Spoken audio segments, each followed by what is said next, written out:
When I was 24 years old, I won the lottery, and there was real money involved. But the real prize was an insurance agency here in this small town near the Canadian border. And the man that handed it to me couldn't talk.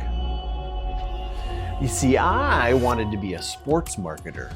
In college, I worked for the North Dakota State University Bison. At football games and basketball games, I'm the guy giving away t-shirts and driving hot tubs across the field and setting up post-game press conferences. I loved it. I wanted to go on to work in professional sports. Melissa and I got married young, and we had our first child, James, when I was still in college. And while I wanted to have a career, I more so wanted to be there for my family. And I could tell real quickly sports marketing was going to involve a lot of nights and a lot of weekends. So I pivoted to insurance. Nobody sets out to be an insurance agent, but that's the path I found myself on. I started as a scratch agent in Fargo, North Dakota. A scratch agent just simply means you don't have anything, you're starting from scratch. So I had no clients, I had no book of business, but I had all the ambition in the world. Boy, I was gonna take over the world. I was gonna build that business. I had some killer sideburns at the time. I was joining every networking group I could. I was cold calling, I was buying internet leads, man, I was doing it all. And 2 months into this wild adventure, I got a phone call that would completely change the course of my life. My manager called and said, Kyle, one of our longtime agents up in Cavalier, Richard McKnight, he goes by Mac, just had a stroke. And because of what he's dealing with, he needs some help with his office work and some administrative things. Would you be willing to come up to Cavalier with me to help me out? I said, sure. I didn't think much of it. Thought I could take a day from my quest on taking over the world in Fargo. So we drove up to Cavalier. I helped out, took some pictures, did some paperwork, and I went home. See, I didn't know this at the time, but I very quickly learned that Mac was an icon. Man, this guy had spent 37 years building a magnificent business up in Pembina County. Moved here from South Carolina, met the woman of his dreams. He was a cowboy at heart. He loved his horses, and he loved his customers, and he was good at his job. 37 dedicated years of growing his business to being one of the largest books of business in the company. Not knowing Mac, I didn't realize the significance of this stroke. He had all the intentions of riding off into the sunset. A few weeks went by, and then my manager called me again. He said, Kyle, Mac's not recovering like we had hoped. And now they're trying to figure out what to do with the agency. They're looking for somebody more permanent and somebody that can eventually take over the business. And then he said something that caught me completely off guard. He said, I think that somebody could be you. This shook me. I mean, our whole world was in Fargo. Melissa and I had plans of finding a small community right outside of Fargo to live and raise our family. All of our extended family lived in the area. All of our friends were there. We grew up 20 miles to the west. I mean, this was home. And Cavalier, that's like in the middle of nowhere. I ended up having to go back up to Cavalier. This time I got to stay overnight and had the opportunity to stay at the hotel. And this was 2010, mind you, but they gave us a physical key to get to our room. And I thought, where am I? There's nothing north of Cavalier. It's the end of the United States.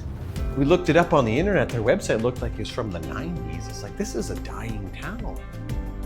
So as you can imagine, my mind is just racing through this potential new opportunity. And I ended up going back and forth to Cavalier several times. I got to know Mac and Joe quite well. And eventually, they sat me down and they made the offer official. They said, Kyle, we'd like you to come work for us and eventually take over the business. What? You're telling me I can go from a scratch agent in Fargo with 0 clients to up to Cavalier with hundreds? Now we have a decision to make. So we had to wrestle through this decision. Do we take them up on their offer? To move to the middle of nowhere, to this town where we have no family, no friends, no connections, but the business opportunity is unbelievable. Or do we stay where we're comfortable? It might sound like it was an easy decision, like why wouldn't you take this opportunity? It was a great opportunity. But to leave everything that we knew behind, to move to a place where we had no connections whatsoever, was really difficult.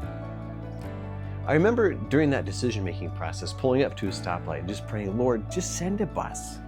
Send me a bus that says either move to Cavalier or stay in Fargo. Well, that bus never came, but we had to make the decision. And ultimately, we took the plunge and we decided to go for it. I started as a scratch agent in Fargo in July of 2009. And by April 1st of 2010, Melissa and I closed on our very first home in Cavalier, North Dakota. And the very next day, I walked into the Cavalier Nodak Insurance office, where I knew almost nobody. But I began my journey learning from the great Mac. Mac was still around during those early years, but the stroke had taken away his ability to talk. His mind still worked. If you talked to him, he would understand everything you were saying to him, but he could not get out the words he wanted to say to you. He was like a man trapped in his own body. And he told everybody that he saw that he loved them. He'd say, I love you, I love you, I love you.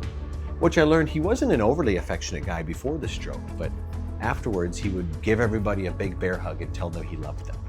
He did have a select few words that did come out. The three words Mac used the most were policy, Jesus Christ, and God damn it. And we had to get after him a few times because we're like, Mac, there's kids around. But he didn't know. He would try to say something and what came out was different than what he wanted to say. Learning the business became this hilarious game of charades. He couldn't say what he wanted to say, but he knew what he wanted to say. So he would say things like policy, policy, policy, policy. And I'm trying to figure out what he's trying to say by asking context clues like, is this what you mean? Or do you mean that guy?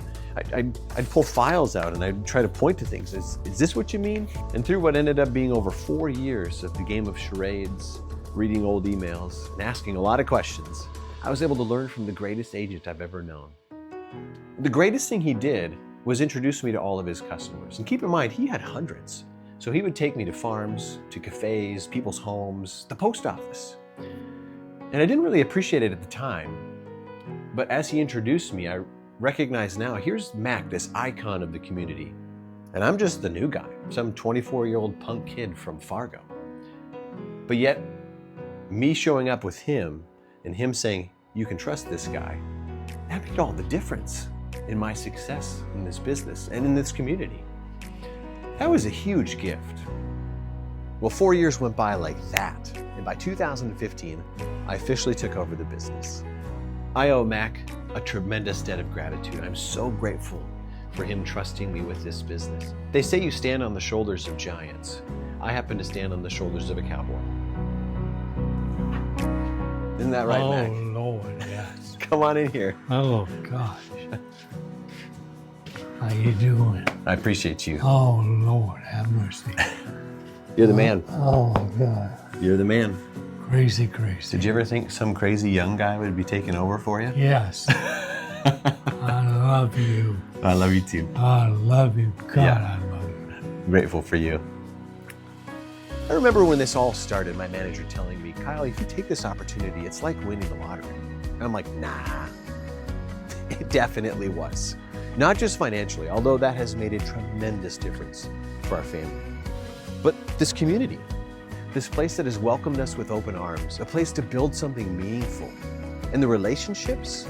At the worship service on Sunday, the very first week we were here in Cavalier, a man walked up to me and said, Kyle, I'm so glad you're here.